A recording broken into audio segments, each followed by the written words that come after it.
त्याग का भाव नहीं लाते, हम केवल बटोरना जानते हैं। माँ सीता से त्याग को सीखो, तुम्हारा जीवन भी धन्य हो जाएगा। और उसके बाद में माता सीता में एक और गुण है, वो है आत्मनिर्भर। हर नारी को आत्मनिर्भर होना चाहिए। जब नारी स्वयं का रक्षा स्वयं करने की कोशिश करे तो कोई दूसरा आपके ऊपर आंख उठाकर नहीं देख सकता। आत्मनिर्भर बनो। जब माँ सीता को अयोध्या से जाना पड़ा, जनता ने कई प्रकार की बातें बनाए। उसके बाद जब अयोध्या धाम को माँ सीता छोड़ रही थी, उस समय अगर चाहती तो अपने मायके में जाके रह सकती थी, जनक राजा के यहाँ जाकर के रह सकती, अपने पिता के घर में जाकर के रह सकती थी, लेकिन नहीं, अपने 2 बच्चों को पालन किया, वाल्मीकि जी के आश्रम में जाकर के रही। और माँ सीता ने बहुत सारे काम किए, वन में जाना, लकड़ी बिनना, भोजन बनाना, और अपने बच्चों को स्वयं अकेले रह कर के पालन किया, सुंदर संस्कार दिया। ये आत्मनिर्भर जो गुण है, हर नारी को माँ सीता से सीखना चाहिए। और एक और सुंदर गुण माँ सीता में पाया गया, वो है सादगी। नारी को कैसे रहना चाहिए, किस प्रकार से होना चाहिए, माँ सीता से सीख लो सादगी। सीता माँ के पास में किसी भी चीज की कमी नहीं थी। राजा जनक की बेटी और श्री राम जी के पत्नी, अयोध्या की रानी होने के बाद भी तनक सी भी घमंड माँ सीता में नहीं था। लेकिन आजकल देखो, थोड़ा सा धन दौलत क्या कमाए, उसके बाद घमंड आने लगता है, अहंकार आने लगता, हम जैसे कोई नहीं। सरलता को भूल जाते हैं, सादगी को भूल जाते हैं। हर स्त्री के सबसे सुंदर श्रृंगार तो सादगी ही होती है। इसलिए जितना सिंपल रहोगे, जितना साधारण रहोगे, उतना ही ज्यादा अच्छे लगोगे। आज जो आपने सुन लिया, ये गुण अपने अंदर जरूर लाएं।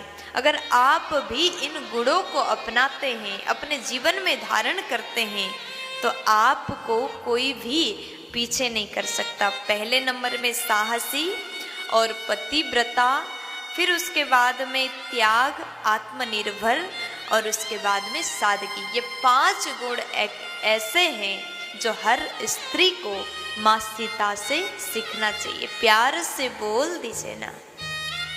नारी पति के और परिवार के अच्छाई का बुरा फायदा उठाती है।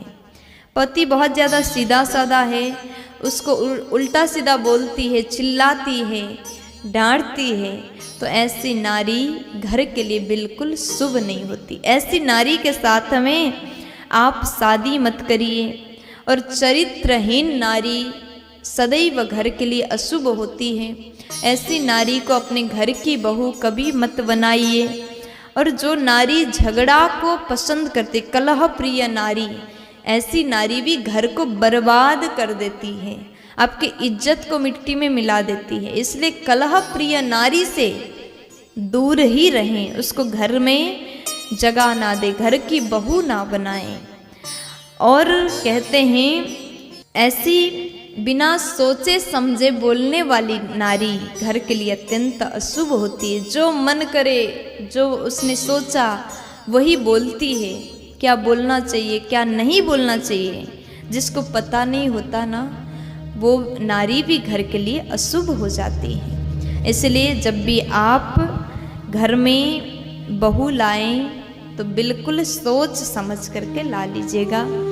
नारी के कुछ अच्छे गुण और कुछ बुरे गुण आज हमने आपको बताया, इस पर विशेष ध्यान दीजिएगा। प्यार से बोल दीजिए ना, राधे राधे। देखिए, आज हम आपको बताते, रात के समय ये 8 गलतियां भूल करके भी ना करें। रात के समय ये गलती करना बहुत ज़्यादा गलत है, लेकिन वही लोग इस गलती को करते हैं जिसको इस विषय में ज्ञान नहीं होता, जिसने सुना नहीं होगा। लेकिन आप लोगों ने अभी सुन लिया, इसके बाद में रात्रि के समय भूल से भी ये गलत मत करिए, गलतियां मत करिएगा। किसी का आदत होता है रात के समय में सफाई करते हैं, रात्रि के समय सफाई करना भी गलती है। रात के समय भूल से भी सफाई ना करें। रात के समय जूठे बर्तन को रसोई में ना रखें, और उसके बाद रात्रि के समय दूध दही का दान ना करें, और रात के समय नाखून ना काटें। रात्रि के समय में चौराहे पर ना जाएं, रात के समय तुलसी का स्पर्श ना करें, रात के समय में स्नान नहीं करना चाहिए। और ये 8 काम अगर रात के समय करते हैं तो दरिद्रता घर में निवास करती है। इसलिए कभी भूल से भी रात के समय इन गलतियों को कभी भी मत करिएगा। प्यार से बोल दीजिए। राधे।